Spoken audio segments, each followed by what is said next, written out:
Bonjour tout le monde, le cours d'aujourd'hui traite la deuxième partie des varistances. On va expliquer la relation qui existe entre la microstructure d'un matériau, ZNO, et l'effet varistance. La dernière fois, on a vu la courbe caractéristique d'une varistance. Avec cette courbe, on trace J en fonction de la tension V et on a pu définir les quatre zones d'une varistance. Là, cette zone, on parle d'une zone ohmique et zone de préavalence, c'est-à-dire sans incident électrique. Mais à partir d'une certaine tension seuil, on a l'effet varistance, c'est-à-dire une augmentation ici de la tension ou bien de la densité de courant. On parle d'une zone de non-linéarité. Et au-delà de cette zone, on a la zone 4, c'est la zone de saturation. La question, c'est que quelle est l'origine de cette non-linéarité dans une varistance? En fait, l'origine réside dans le contraste entre la conductivité des grains et des joints de grains du matériau. C'est-à-dire, c'est un effet qui est lié à la microstructure du matériau. En effet, la résistivité des joints de grains est largement supérieure à celle des grains. Et du fait de la résistivité plus élevée des joints de grains que celle du cœur du grain, lorsqu'un champ électrique est appliqué à une varistance, il se concentre essentiellement aux joints de grains et les propriétés électriques du matériau sont donc principalement contrôlées par les joints de grains. Autrement dit, on peut parler d'une barrière de potentiel. Là, on peut parler d'une barrière de potentiel au niveau du matériau. Et on va essayer par la suite d'expliquer l'origine de cette barrière. En fait, cette propriété ou bien cette barrière de potentiel est liée à la composition du matériau. Donc, on verra par la suite le cas de ZNO. La composition des varistances est variable et peut comporter un grand nombre d'additifs permettant de moduler leurs propriétés. Deux types de dopants sont généralement utilisés. On peut trouver des dopants insolubles dans la matrice et ségrégeant aux joints de grains afin d'en augmenter la résistivité. Et d'ailleurs, c'est ce qu'on cherche. On cherche à avoir des résistivités très élevées au niveau des joints de grains. Et il existe aussi des dopants solubles dans la matrice permettant de diminuer la résistivité des grains. Prenons l'exemple de notre matériau, l'oxyde de zinc dopé. En fait, dans l'élaboration, on peut trouver plusieurs éléments qui peuvent bien sûr modifier les propriétés électriques. Il y a des éléments qui vont agir sur les propriétés électriques des grains et d'autres éléments qui vont agir sur les propriétés électriques des joints de grains. Là, dans le ZNO, vous pouvez trouver comme exemple d'éléments le bismuth, le cobalt, manganèse, l'antimoine, le titane, l'aluminium, le chrome, le nickel et d'autres éléments. Et chaque élément a un rôle particulier. Prenons l'exemple de bismuth, il favorise le frittage en phase liquide. On va voir après le rôle de bismuth, il est très souvent utilisé dans les varistances. Cobalt manganèse sert à augmenter la conductivité de ZNO. Aussi, c'est un effet très recherché pour rendre les grains de ZNO moins résistifs. L'antimoine permet de diminuer la taille des grains. On verra après que les propriétés de la varistance, en particulier la tension seuil, dépendent des nombres de grains. Donc on peut ajuster le nombre de grains dans une varistance, c'est-à-dire est-ce qu'on peut avoir un nombre de grains plus important ou moins ou plus faible. Et ça, vous allez voir, c'est pour ça que je parle toujours de l'effet de la microstructure sur les propriétés de la varistance. Le titane permet d'augmenter la taille des grains, donc c'est un effet inverse de l'antimoine. Voilà, donc là, toujours, on parle du rôle des joints de grains. Comme j'ai dit, l'effet varistance dépend totalement de la microstructure et de la taille des grains. La microstructure est hétérogène, c'est-à-dire elle est constituée de trois éléments, on verra. Il y a les grains de ZNO, qui sont des semi-conducteurs, on verra comment. Des joints de grains ou des phases intergranulaires ici, c'est les joints de grains, c'est les zones qui séparent ou bien qui se trouvent entre deux grains et ils vont jouer le rôle d'une barrière de potentiel. Et on trouve aussi des petits grains de phases isolantes sans aucun rôle. Ces phases pourraient être des spinels ou bien des pyrochlores, sont le résultat de réactions chimiques entre les différents éléments qui peuvent exister dans une ou bien dans la composition chimique d'une varistance. Prenons l'exemple de l'élément de bismuth parce que il suffit d'avoir des grains de zédéno et de bismuth pour avoir une varistance. C'est juste pour dire que c'est suffisant comme élément pour parler d'une varistance. Le bismuth, il favorise la densification au cours du fritage. Ça, c'est un avantage, si vous voulez, parce que la densification et la réduction du taux de porosité est toujours un paramètre très recherché dans les céramiques. Et cela grâce à l'apparition d'une phase liquide Bi2O3. D'accord ? Il faut savoir aussi que le bismuth est trivalent. C'est-à-dire, il peut jouer le rôle d'un donneur dans la zone de désertion. Donc, la zone de désertion, c'est la zone qui se trouve entre les deux grains. La seule présence de bismuth dans la varistance permet d'observer le phénomène de non-linéarité, ce qu'on avait expliqué tout à l'heure. L'oxyde de bismuth liquide est riche en oxygène. Il favorise la formation des défauts accepteurs aux joints de grains. En revanche, l'oxyde de bismuth, en mouillant les grains à haute température, forme au refroidissement un squelette conducteur de résistivité inférieure à celle du joint de grain, augmentant ainsi le courant de fuite. Entre parenthèses, qu'est-ce que c'est que le courant de fuite? En fait, ce paramètre représente la perte d'énergie électrique au travers de la varistance dans des conditions normales d'utilisation. Autrement dit, ce paramètre mesure la perturbation du système du fait de l'insertion de la varistance en parallèle. Donc ça, entre parenthèses, de quoi s'agit-il ce courant de fuite? Il est souvent mesuré dans une varistance. Et la teneur doit par conséquent être étroitement contrôlée afin d'optimiser le fritage et les propriétés électriques. Ça, c'est important, non seulement pour le bismuth, mais pour les autres éléments cités tout à l'heure. C'est-à-dire, il faut bien calculer le pourcentage qu'il faut ajouter de chaque élément pour ne pas, ou bien pour bien contrôler les propriétés électriques des joints de grains et des grains. Pour comprendre l'origine des barrières de potentiel. Je répète, cette barrière, elle est à l'origine de la non-linéarité de la caractéristique électrique. En fait, il y a plusieurs modèles qui essaient d'expliquer cette origine. Et vous allez voir que finalement, les barrières sont liées à des différences de concentration en défaut, on peut dire ça.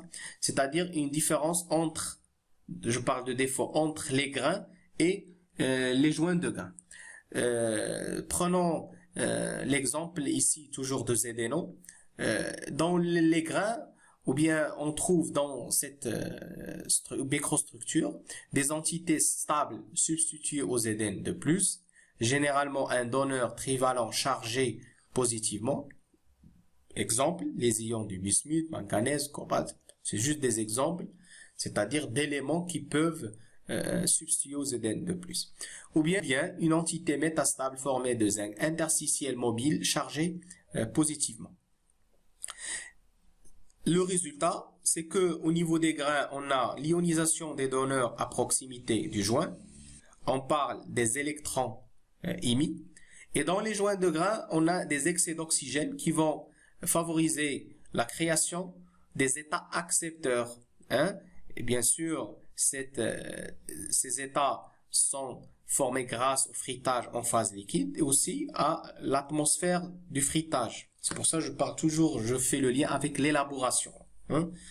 Et là, on va parler d'états accepteurs. Donc, les électrons émis par les grains vont être acceptés, captés, si vous voulez, par les états accepteurs. Et le résultat, c'est qu'on a une zone de désertion électronique proche du joint de grain et les charges négatives qui s'accumulent à l'interface entre deux grains, créant ainsi une barrière de potentiel. On peut aussi expliquer autrement cette origine des barrières de potentiel. C'est que les grains vont être considérés comme des semi-conducteurs de type N parce que nous avons introduit des dopants qui créent des états donneurs proches de la bande de conduction. Et dans les joints de grains, on peut parler, c'est comme on a des semi-conducteurs de type P, parce que on a des joints de grains qui sont riches en pièges d'électrons. Et même dans certains modèles, on peut parler qu'on a une sorte d'interface entre deux grains et qui se comporte comme une jonction N-P-N, parce que j'ai dit les grains sont de type N. Et au niveau des joints de grains, on a des semi-conducteurs de type P. Donc on peut dire qu'on a des jonctions de type N, P, N. Et cela implique un transfert d'électrons entre les grains et la zone d'interface afin d'atteindre l'équilibre thermodynamique des niveaux de Fermi. Donc ça, c'est une autre façon d'expliquer cette origine de barrière de potentiel. Donc on peut dire qu'après le frittage, les électrons en excès de la bande de conduction de la partie interne des grains tombent dans les pièges des joints de grains et les joints de grains deviennent ainsi isolants. Ça, c'est important, je répète plusieurs fois, c'est que la résistivité des joints de grains est largement supérieure à la résistivité des grains.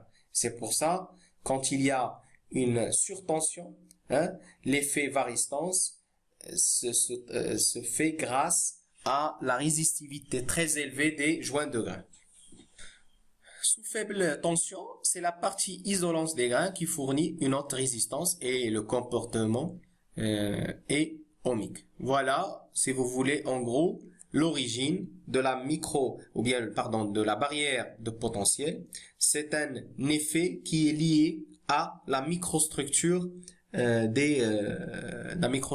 de l'oxyde de zinc. Regardons cette image. Donc c'est une image qu'on a trouvée dans la littérature.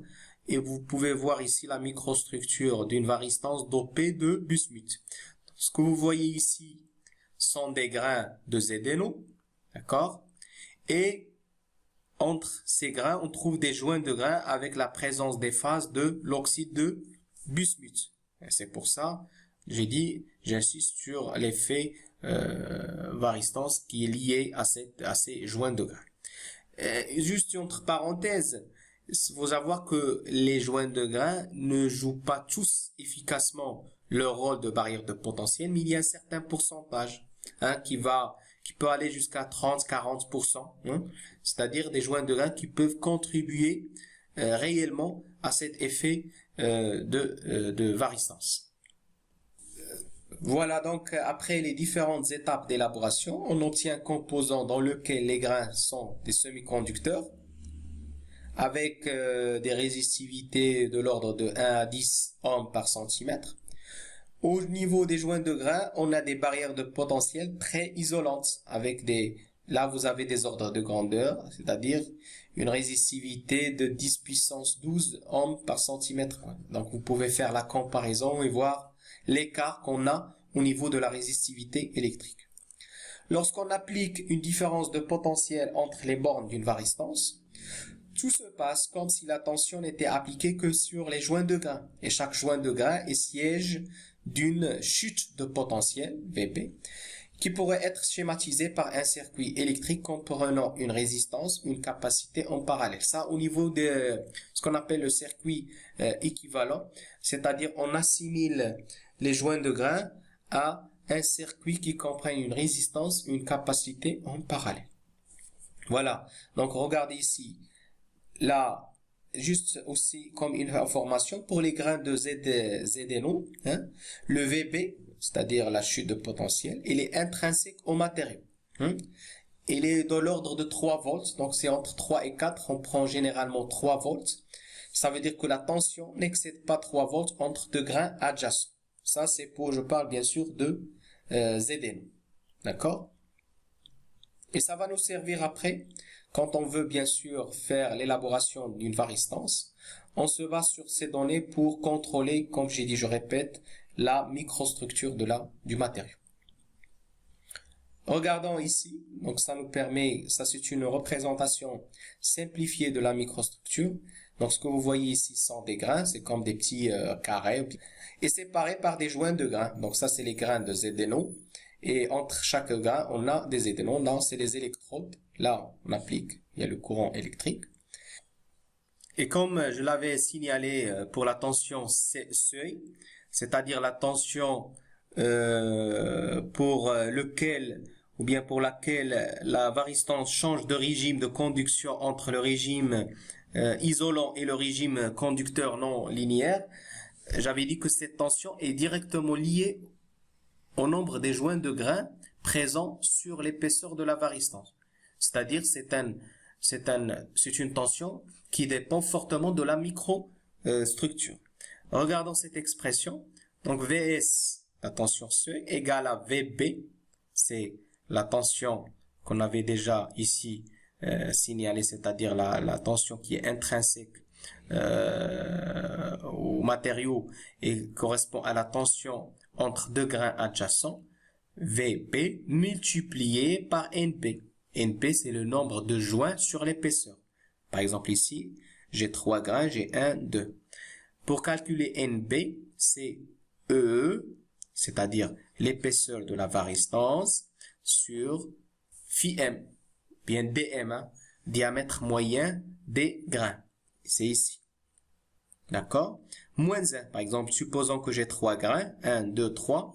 Donc le nombre de joints de grains n'est égal que 2. D'accord?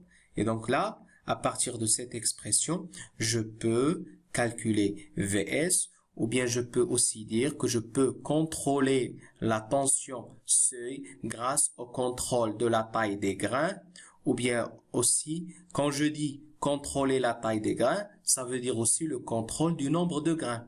Supposons, ou bien là, par exemple, j'ai 3 grains, si je réduis la taille des grains, je peux avoir plus de joints de grains.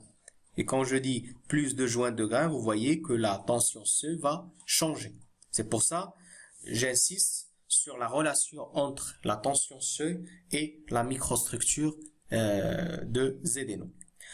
En réalité, tous les grains n'ont pas la même taille et tous les joints de grains n'ont pas des propriétés électriques identiques. C'est pour ça que j'ai dit ici que c'est une représentation simplifiée. C'est un modèle qui nous permet d'avoir une idée sur la taille et bien sûr de faire le lien avec la tension seuil. Et cela nous permettra d'expliquer les résultats de certaines mesures et les irrégularités de certaines courbes IV. D'accord? Voilà ici un exemple. Donc toujours ça c'est juste un modèle. Là vous avez un matériau de varistance de type ZNO. Là vous avez une idée sur le pourcentage des dopants qu'on peut ajouter. Donc là c'est une composition chimique, 96,5% de ZNO, 0,5% de l'oxyde de bismuth, 1% de l'oxyde de cobalt, 0,5% de l'oxyde de manganèse, 1% de l'oxyde d'antimoine et 0,5% de l'oxyde de chrome. Comme j'ai dit auparavant, chaque oxyde a un effet sur la microstructure. Suivant l'épaisseur de la varistance et le nombre de joints de grains entre l'électrode du haut et celle du bas, la varistance protégera à partir d'une certaine tension. C'est pour ça il y en a des varistances qui sont adaptées, c'est-à-dire qui peuvent être utilisées pour les basses tensions, par exemple 3 volts, ou bien pour les moyennes tensions, 100 volts, 110 ou 220, ou bien pour les hautes tensions, comme les lignes de haute tension. Et cette utilisation, je répète une autre fois, dépend de la taille des grains, des joints de grains, de la microstructure du matériau. Si on veut parler des étapes d'élaboration d'une varistance, c'est typiquement les mêmes étapes qu'on a vues précédemment pour les condensateurs, ou bien pour les thermistances, ou bien pour les céramiques en général, c'est-à-dire des céramiques élaborées par voie solide, à partir des poudres.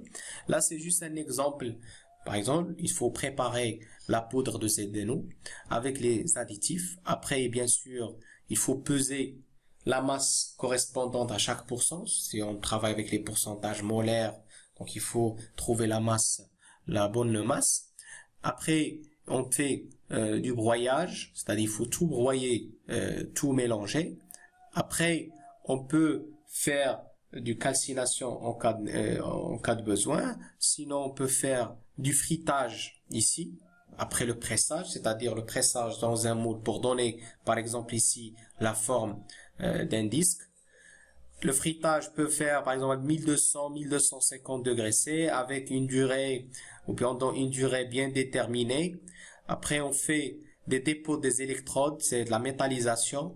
Bien sûr, après on peut faire, après la métallisation, il faut faire de recuit pour le séchage des métaux. Après, on fait l'enrobage par une couche, ce qu'on appelle l'encapsulation avec un polymère pour protéger.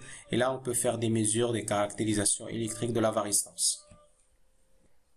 Enfin, voici quelques exemples d'application des varistances. Il y en a des varistances qui sont utilisées pour les très basses tensions, c'est-à-dire pour une tension inférieure à 50 volts, en microélectronique et en automobile. Il y a des varistances pour les basses tensions jusqu'aux moyennes tensions. VS varie entre 50 volts et 1 kV, en utilisant ça dans l'électroménager. Pour les hautes tensions, VS peut varier entre 1 kV et 40 kV. Exemple, les parafoudres. Les parafoudres, c'est pour protéger les lignes haute tension contre les foudres. Donc là, vous avez une parafoudre à base d'oxyde de Zdeno. Donc là, vous avez des blocs de Zdeno. Et le fort non-linéarité du parafoudre fait qu'une variation de courant provoque une faible variation de tension. D'accord? C'est toujours le même principe qu'on a déjà détaillé auparavant.